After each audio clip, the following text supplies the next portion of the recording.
I apologize for the interruption there. I don't know if you can read that.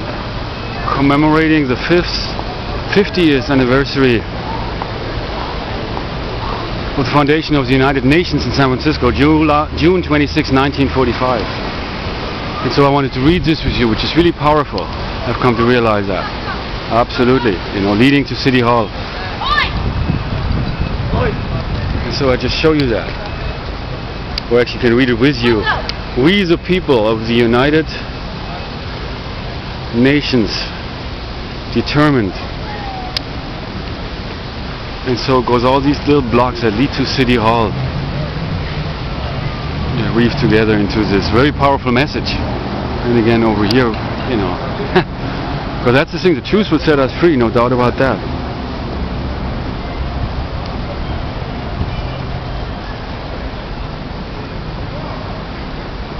To save succeeding generations from the surge of war, which twice in our lifetime has brought untold sorrow to mankind.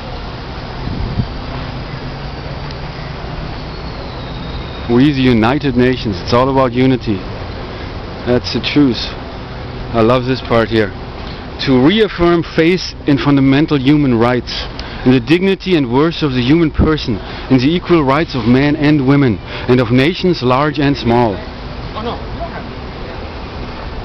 Yeah, and the closer you get to City Hall. Wow, and again just here too. Very, very powerful. Yeah. And here it goes on. To establish conditions under which justice and respect for the obligations arising from treaties and other sources of international law can be maintained, and to promote social progress and better standards of life in larger freedom. That's the truth.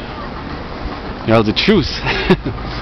To be truthful, I've come to find, is really the key. When we talk about being the mirror for one another, when we are open, practice openness, that's the key.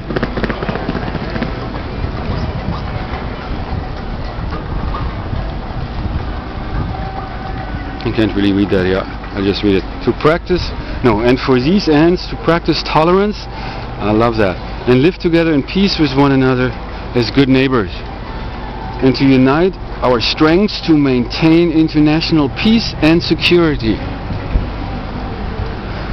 We're almost done. We have 3 more. To ensure by the acceptance of principles and the institution of methods that armed force shall not be used save in the common interest, and to employ international machinery for the promotion of the economic and social advancement of all peoples. And that's now the last here. Have resolved to combine our efforts to accomplish these aims. Accordingly, our prospective governments, through representatives assembled in the city of San Francisco who have exhibited their full powers found to be in good and due form, have agreed to the present Charter of the United Nations, and to hereby establish an international organization to be known as the United Nations. The truth in this, just to summarize that, it's about unity, it's about one. It's not only about nations, it's between people. It's between ourselves on a personal level, because we all have created our own world, our own reality. And we look at everything from our own perspective. And we have learned, unique lessons, and a unique way of responding, of being. It's different from person to person how we think. But the truth, which ultimately will set us free, the truth about ourselves and one another.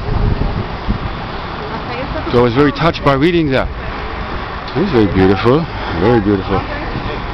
The truth about who we are personally, and how we really develop relations with not with other countries, like the United Nations are talking about, those relationships. But I'm talking, definitely on a personal level, about who we are and how we learn and how we relate ourselves to others. How we open ourselves up to others, to the reality of their own world.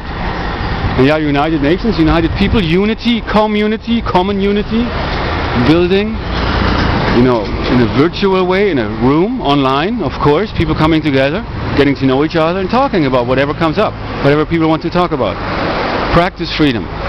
Or in a physical sense, you know. I was thinking here at the 555, things look very, very difficult there. I actually talking on City Hall on behalf of the 555. For those of you who don't know, there was a youth hostel I worked for a little while. Actually only 2 weeks, but then I kept on coming back because I always considered it to be a gold mine. And it's just sad how it's been neglected.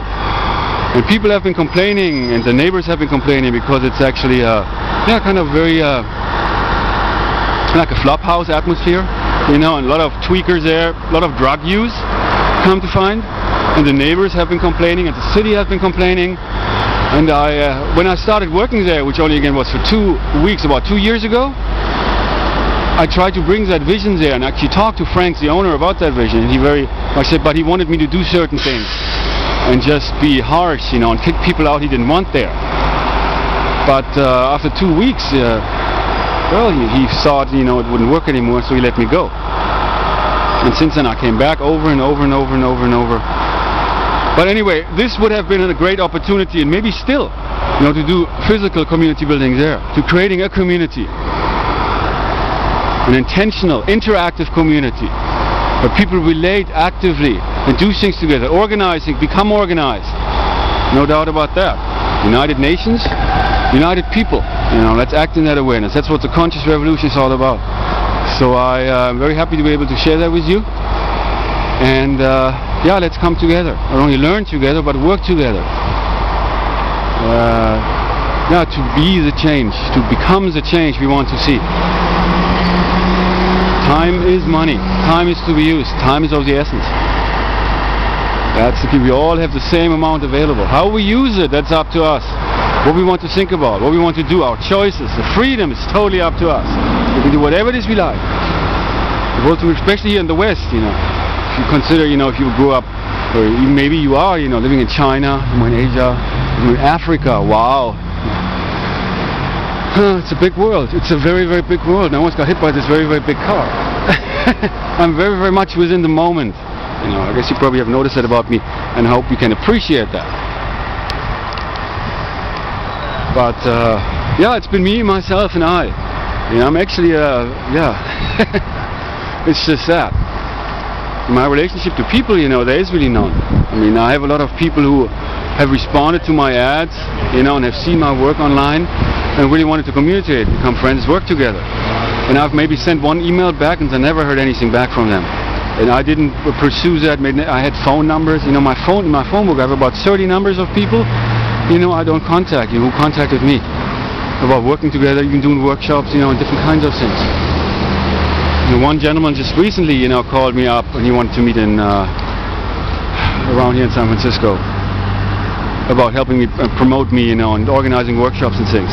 It's really like I hold myself back there. I see that. It's still my battle. We all fight those battles. And see, it's not a battle. And I hope we all can learn to let go of our need to battle with others. It's not about that. The enemy is not outside. We are that, because it's all about us. All about that. So I will be back. Thank you.